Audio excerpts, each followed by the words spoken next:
Umat Hindu di Bali kembali memperingati Tumpek Wayang, hari suci yang jatuh setiap 210 hari sekali, pada Saniscara atau Sabtu Kliwon Wuku Wayang dalam kalender Pawukon. Hari suci ini dimaknai sebagai momentum pemujaan kepada Dewa Iswara, manifestasi Tuhan dalam aspek seni dan keindahan, sekaligus sebagai upaya penyucian berbagai sarana kesenian. Akademisi Universitas Hindu Indonesia Unhi Denpasar, Dr. Andes Igusti Ketut Widana MSI menjelaskan bahwa wuku wayang merupakan wuku terakhir dari siklus Pawukon yang berjumlah 30 wuku.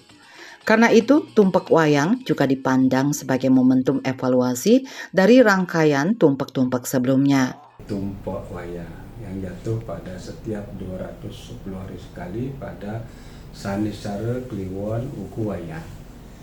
Wuku Wayang ini adalah wuku terakhir dari siklus Pawukon yang ada 30. Dan ini adalah menjadi momen evaluasi dari tumpak-tumpak sebelumnya.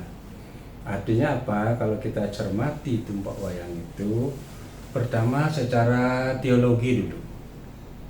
Jadi kita ketahui bahwa setiap perayaan suci agama Hindu selalu kita cantelkan pada aspek teologi untuk mengetahui bagaimana keterkaitan secara vertikal, secara transendental setiap perayaan suci itu.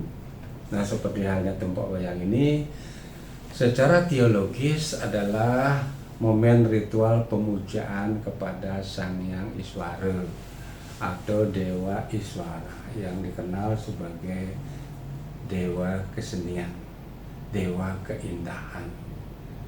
Terkait dengan Tumpek Wayang, tentu dalam aspek ritual selain teologi umum dilakukan dengan tanda petik ngotonin wayang atau rerinyetan beserta piranti yang menyertainya.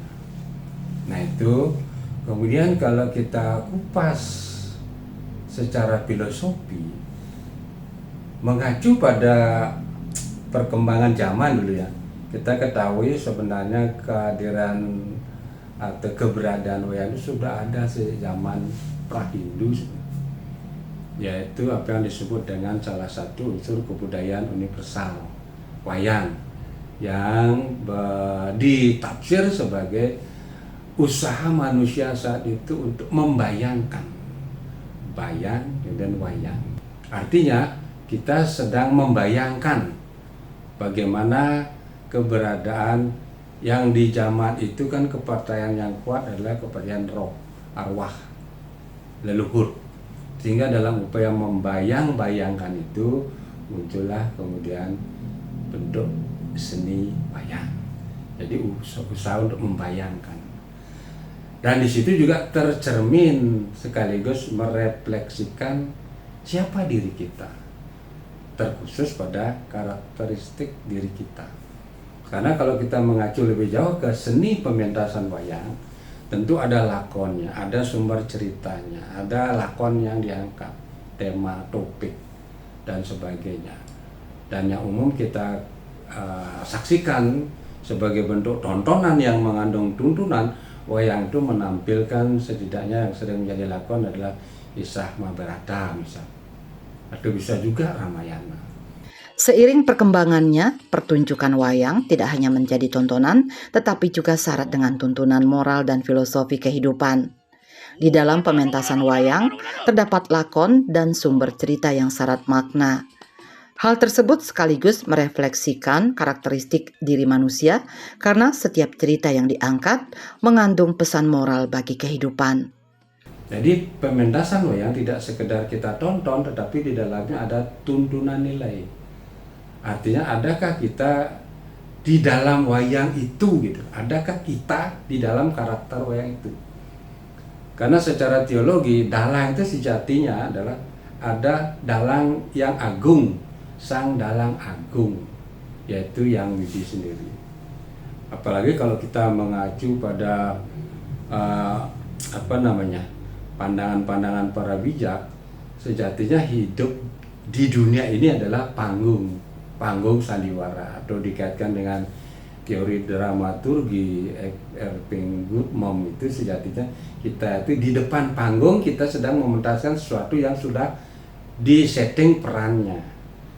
Jadi bukan sesuatu yang realistis, tapi di belakang panggung backstage-nya itulah dunia nyata. Nah, apakah kita di depan panggung itu hanya bermain sesuai dengan peran yang sudah disetting, atau kita menunjukkan keaslian karakter kita di belakang panggung yang kita lihat di dalam keseharian.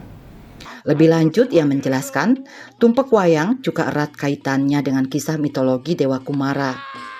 Dalam cerita yang berkembang di masyarakat Bali, Dewa Kumara konon hendak dimangsa oleh Bathara Kala karena lahir bertepatan dengan wuku wayang. Berkaitan dengan mitologi tersebut, orang yang lahir pada wuku wayang, terutama tepat pada Saniscara Kliwon wuku wayang, biasanya disarankan melaksanakan prosesi Mebayuh Oton atau ruatan sapu leker. Ritual ini bertujuan untuk menetralisir pengaruh negatif serta memohon keselamatan bagi yang bersangkutan. Nah, itu tumpeng wayang ini luas maknanya, tidak hanya sekedar dari sisi seni, tapi juga ada aspek religi, aspek peningkatan, pendakian rohani. Nah, kalau umat Hindu di Bali kan melaksanakan dengan ritual tumpeng wayang. Seperti halnya dalam keyakinan orang Hindu di Bali, jadi orang-orang yang lahir di wuku wayang, terkhusus lagi pas di Saniscara Kliwon wuku wayang, kan ada semacam tradisi ritual untuk melakukan ruatan melalui ritual pementasan wayang sapu leger. Itu sebenarnya bermakna untuk menghilangkan hal-hal yang negatif, unsur-unsur negatif, tapi tidak sekedar secara ritualistik simbolik. Kalau kita mengacu pada momentum dari tumpeng wayang itu sebenarnya adalah momen suci untuk refleksi diri, untuk introspeksi, mawas diri. Karena setiap manusia kan mempunyai karakteristik, saya sebut sebagai siwateka, si sifat, wa watak, temperamen, karakter. Karena itu dalam makna lain siwateka nih bikinan Haji ini, apakah siwa sudah hadir? Siwa teke datang, apakah siwa sudah hadir untuk menyucikan diri kita? Sehingga tumpeng wayang itu tidak hanya sekadar dilalui secara ritualistik dan kita paham tentang teologinya, tentang filosofinya, tetapi implementasinya dalam diri. Apakah kita, kalau kita mengacu pada lakon-lakon dari pementasan wayang, ada banyak karakter yang ditampilkan. Dengan demikian, tumpeng wayang tidak hanya dimaknai sebagai hari pemujaan terhadap seni dan keindahan, tetapi juga sebagai momentum spiritual untuk penyucian diri, memohon keselamatan, serta menjaga keseimbangan antara Tuhan, manusia, dan alam semesta.